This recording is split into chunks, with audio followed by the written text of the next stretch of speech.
پنجاب کے کسی دیہات میں ایک خوبرو قادیانی لڑکی شادی کے لیے ایک فوجی آفیسر کو پیش کی گئی۔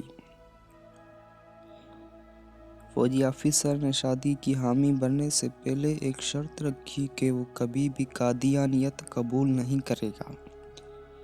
قادیانیوں نے اس کی شرط مان لی اور لڑکی فوجی آفیسر کے ساتھ روانہ کر دی گئی۔ شادی کے بعد رشتے ناطے میں آنا جانا لگا رہا اور نرمی سے فوجی آفیسر کو مائل بھی کیا جاتا رہا۔ ایک دن قادیانیوں کے پوپ تشریف فرما رہے تھے اور انہوں نے فوجی آفیسر سے کہا کہ آپ مرزا غلام احمد قادیانی کو نہیں مانتے نہ مانیں، لیکن ہماری ایک بات قبول کیجیے۔ آپ استخارہ کریں کہ آیا نبی اکرم صلی اللہ علیہ وآلہ وسلم کے بعد کوئی نبی ہے یا نہیں، مرزا غلام احمد قادیانی سچا نبی ہے یا نہیں۔ فوجی کو زہر پلایا جا رہا تھا مگر اسے پیتے ہوئے احساس تک نہیں ہوا کہ وہ زہر کا پیالہ چڑھا چکا ہے۔ اس نے استخارہ کرنے کی حامی بھر لی۔ رات کو استخارہ کیا تو خواب میں نظر آیا کہ مرزا غلام احمد قادیانی نبی بنا ہوا ہے اور صبح کے اس کے آس پاس لوگ جمع ہیں۔ صبح اٹھا تو اپنے کیے ہوئے استخارے کے مطابق قادیانیت پر ایمان لے آیا۔ محض خود ایمان لاتا تو اتنا مسئلہ نہیں تھا۔ اس نے باقاعدہ مرزے کی نبوت کی دعوت دینا شروع کر دی اور اپنے خاندان کو مرزا قادیانی کا امتی بنا ڈالا۔ سارے علماء بے بس تھے۔ جو عالم اسے دعوت دیتا تو وہ کہتا میں نے کسی قادیانی کی دعوت پہ مرزا غلام کو نبی نہیں مانا، میں نے باقاعدہ استخارہ کیا اور استخارے میں مجھے قادیانی بطور نبی دکھلایا گیا ہے۔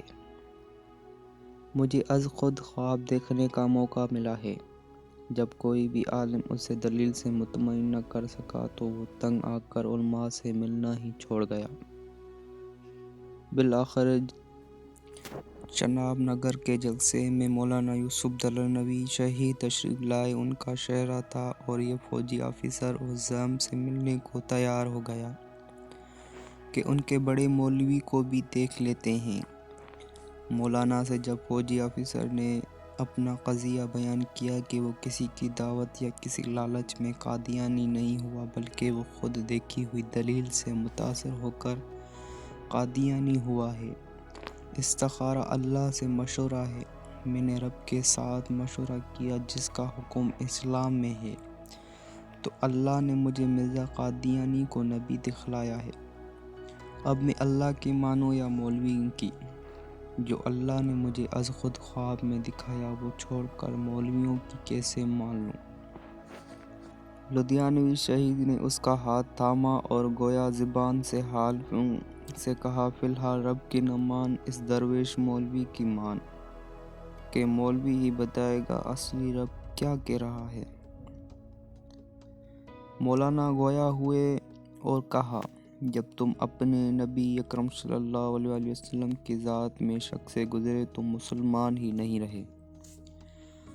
اگر تمہیں یقین کامل ہوتا کہ نبی اکرم صلی اللہ علیہ وآلہ وسلم کی ذات ہی آخری نبی ہے اور کوئی نبی آ ہی نہیں سکتا تو استخارے کے لیے ہرگز تیار نہ ہوتے۔ جب تم نے استخارے کی ٹھان لی تو گویا تمہیں شک ہوا کہ سید الابرار صلی اللہ علیہ وآلہ وسلم آخری نبی ہیں بھی یا نہیں۔ جب نبی اکرم صلی اللہ علیہ وآلہ وسلم کی ذات کے حوالے سے تم شک سے گزرے تو کافر ہو گئے۔ نبی کی ذات میں شک کرنا بھی کھلا کفر ہے۔ چوں ہی تم شک میں مبتلا ہوئے تو کافر ہو گئے اور حالت کفر میں تمہیں قادیانی ہی نبی نظر آنا تھا۔ فوجی آفیسر جھوم اٹھا دلیل سن کر اور کھڑا ہو کر مولانا شہید سے لپٹ گیا، اسی وقت توبہ کی اور پھر مسلمان ہوا۔ تو ذرا سوچیے ابتدا کہاں سے ہوئی، کیسے اسے سید الابرار صلی اللہ علیہ وآلہ وسلم کے ذات کے حوالے سے شک میں ڈالا گیا اور انجام کیا ہوا۔